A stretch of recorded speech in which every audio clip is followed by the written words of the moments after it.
Hello friends, ઇલાસ kitchen 90માં તમારું સ્વાગત છે. કેમ છો? આઈ હોપ તમે બધા મજામાં હશો. આજે આપણે બનાવીશું ગોળવાળો અડદિયા પાક બનાવવાની એકદમ સરળ રીત.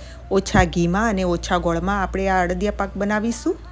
તો સૌથી પહેલાં અહીંયા આપણે અડદની દાળને સરસ રીતે કોરા કપડાથી સાફ કરી દઈશું. એના અંદર જે થોડો ઘણો ડસ્ટ હોય એ બધો જતો રહેશે. તો આપણે કોરું કપડું લીધેલું છે અહીંયા, અને એના ઉપર સારી રીતે આપણે લૂછી લઈશું, જેથી કરીને કચરો હોય એ પણ નીકળી જશે અને ઉપર જે બોરિંગ પાવડર હોય છે એ પણ નીકળી જશે.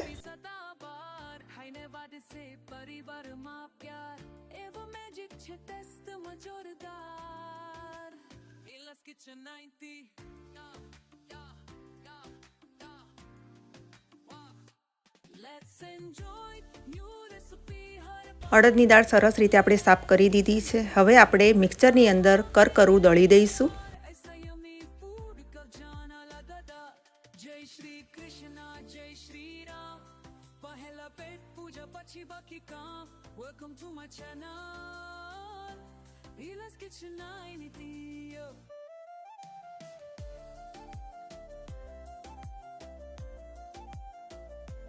કરકરો સરસ પાવડર બની ગયો છે, તમે જોઈ શકો છો. હવે આપણે અડદ પાક બનાવવા માટે સામગ્રી જોઈ લઈશું.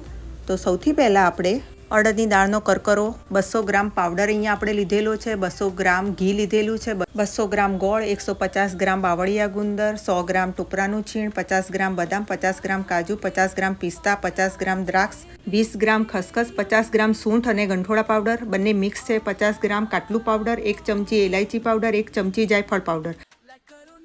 તમે ગોળના બદલામાં ખાંડ પણ લઈ શકો છો અને અંદર માવો પણ એડ કરી શકો છો. અહીંયા મેં નથી કર્યો.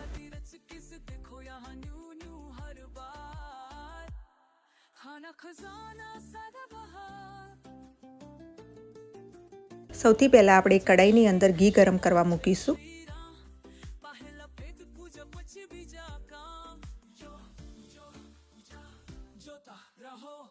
ઘી ગરમ થયા પછી ગેસની ફ્લેમને મીડિયમ રાખીને ગુંદરને તળી લઈશું. અત્યારે આપણે અડધો તળીશું ને અડધો પછી તળી લઈશું. એકી સાથે આપણે તળવાથી ગુંદર કાચો રહી જશે. ગુંદર સરસ ફૂલી જાય પછી જ આપણે બહાર કાઢવાનો છે, જેથી કરીને આપણે દાંતની અંદર ચોંટે નહીં.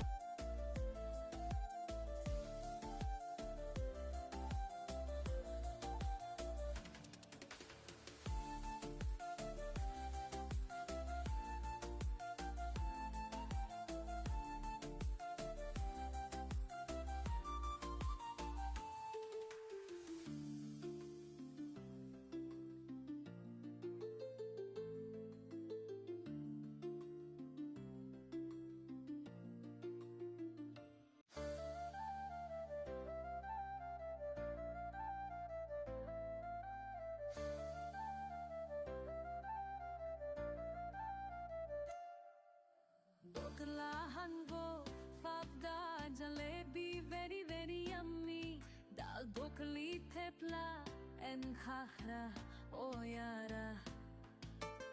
સ્વાદમાં જોરદાર, રેસિપીઓનો રાશતાર, અરે બનાવીને તો જુઓ એકવાર. ઇલાસ કિચન 90 ની રેસિપી સદાબહાર, ખાઈને વાદે છે પરિવારમાં પ્યાર. એવો મેજિક છે ટેસ્ટમાં જોરદાર. ઇલાસ કિચન 90.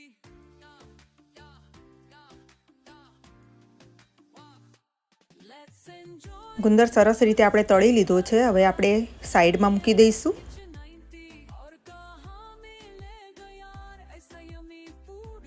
હવે આપણે કાજુ બદામ પિસ્તા ફ્રાય કરી લઈશું.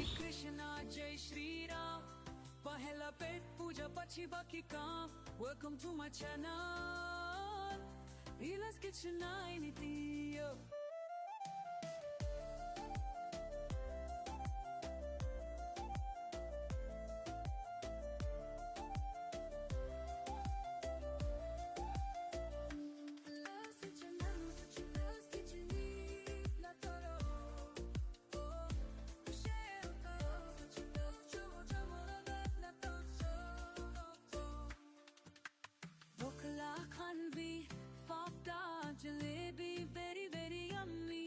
Oh ho, aha ha. Like karo navu navu jo રેસિપીઓનો ખજાનો, આશીર્વાદ રહે અન્નપૂર્ણા માનો. ગુજરાતી यहाँ न्यू न्यू हर बार खाना खजा હવે દ્રાક્ષને પણ તળી લઈએ.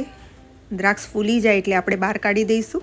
बोलो जय श्री कृष्ण जय श्री राम કાજુ બદામ પિસ્તા અને દ્રાક્ષને ફ્રાય કરવાથી અડદ પાકનો ટેસ્ટ બહુ સરસ આવે છે.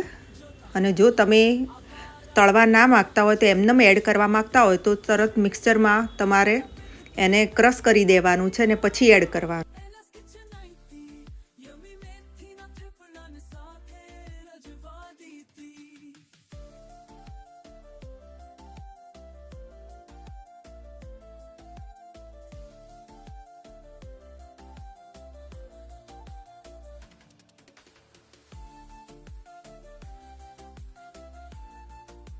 બધા ડ્રાયફ્રૂટ તળાયા પછી જે વાટકીમાં થોડું ઘી બચેલું હતું એ પણ એડ કરી દઈશું.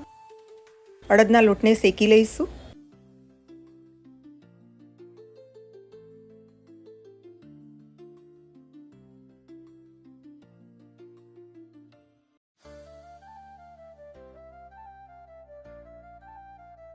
હવે ગેસની ફ્લેમને ધીમી રાખીને અડદના લોટને 10 થી 12 મિનિટ સુધી આપણે શેકવાનો છે. સતત હલાવતા રહેવાનું છે, નહીં તો જો અડદનો લોટ કાચો રહી જશે તો દાંતમાં ચીપકશે અને ખાવામાં પાક સારો નહીં લાગે. એટલે સતત આપણે સરસ રીતે હલાવતા રહી અને લોટને શેકી લેવાનો છે 10 થી 12 મિનિટ સુધી.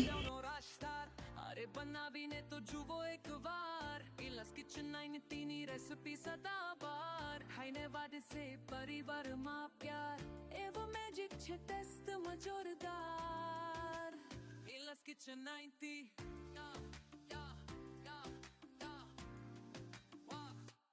Let's enjoy new recipe her bar only at Ella's Kitchen 90 और कहाँ मिलेगा यार ऐसा यम्मी फूड का जाना लगा जय श्री कृष्णा जय श्री राम पहला पेट पूजा પછી બાકી કામ welcome to my channel Ella's Kitchen 90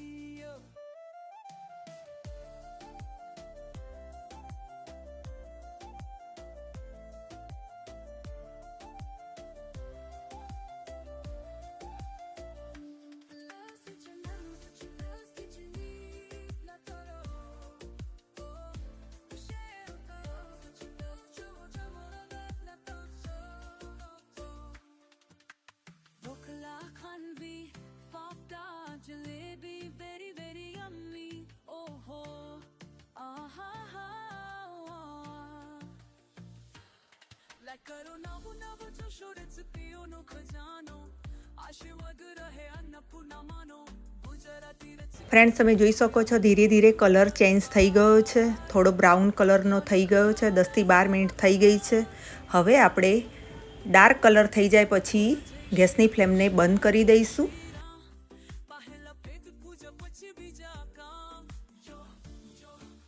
હવે આપણે ગુંદરને તળ્યો હતો એ વાટકીની મદદથી આપણે સરસ રીતે ક્રશ કરી લઈશું. એકદમ આસાનીથી તૂટી જશે.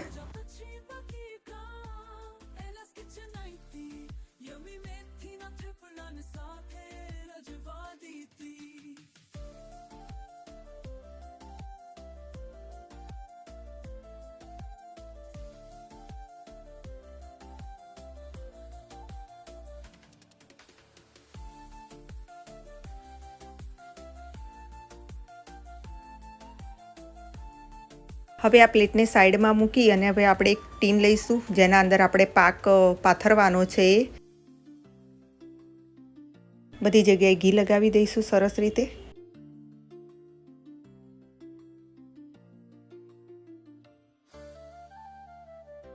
હવે આપણે કાજુ બદામ પિસ્તાને મિક્સચરમાં ક્રશ કરી લઈશું.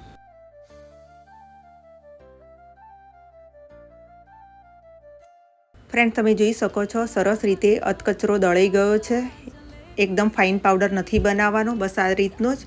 હવે આપણે જે મિશ્રણ આપણે ગરમ હતું એના અંદર ટોપરાનું છીણ એડ કરી દઈશું. સ્વાદમાં જોરદાર રેસિપીઓનો રાશતાર અરે બનાવીને તો જુઓ એકવાર Ella's Kitchen 90 ની રેસિપી સદાબાર ખાઈને વાદ સે પરિવાર હવે આપણે ગોળ એડ કરીશું. મેજિક છે સરસ રીતે બધું મિક્સ કરી લઈશું. પછી મિશ્રણ ગરમ છે એના કારણે ગોળ સરસ રીતે ઓગળી જશે.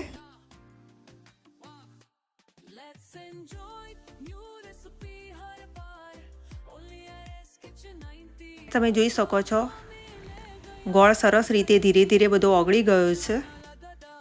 જય શ્રી કૃષ્ણ જય શ્રી રામ પહેલા પેટ પૂજા પછી બાકી કામ. ગોળ ઓગળ્યા પછી આપણે ગુંદરને એડ કરીશું, ક્રશ કરેલો. જો તમે ફ્રાય કર્યા પછી આખો ગુંદર એડ કરવા માંગતા હોય એ પણ કરી શકો છો.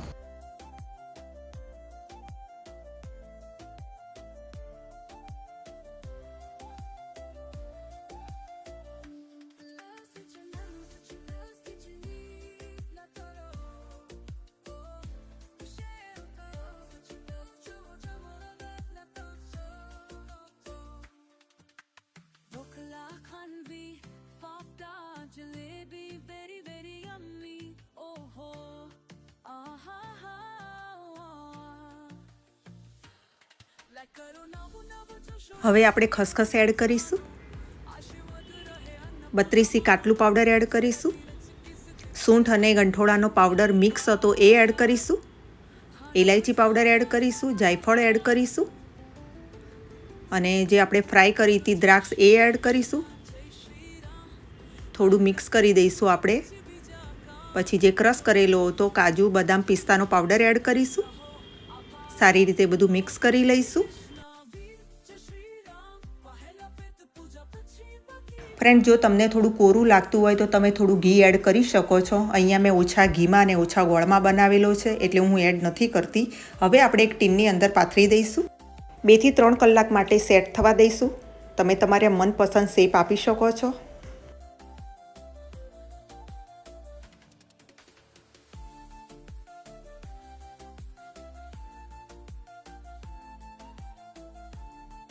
આપણો ગુંદર પાક સરસ રીતે સેટ થઈ ગયો છે. હવે આપણે ચોરસ ટુકડા કરી લઈશું. તમે તમારા મનપસંદ ડ્રાયફ્રૂટથી ગાર્નિશ કરી શકો છો. અહીંયા મેં કાજુના ટુકડાથી ગાર્નિશ કરેલું છે. એકદમ પોચો રૂ જેવો બન્યો છે. તમે પણ આ રીતે બનાવજો. તમારા પગના સાંધા, કમરનો દુખાવો અને તાજગી મહેસૂસ કરાવે એવો અડદિયા પાક છે. ડાયાબિટીસવાળા માટે અને બીપીવાળા માટે ખાસ આ અડદિયા પાક બનાવ્યો છે મેં. તો friends, thank for watching. Like, share and subscribe. Bye bye. જય શ્રી કૃષ્ણ. ફરી મળીશું બીજા વિડીયો સાથે.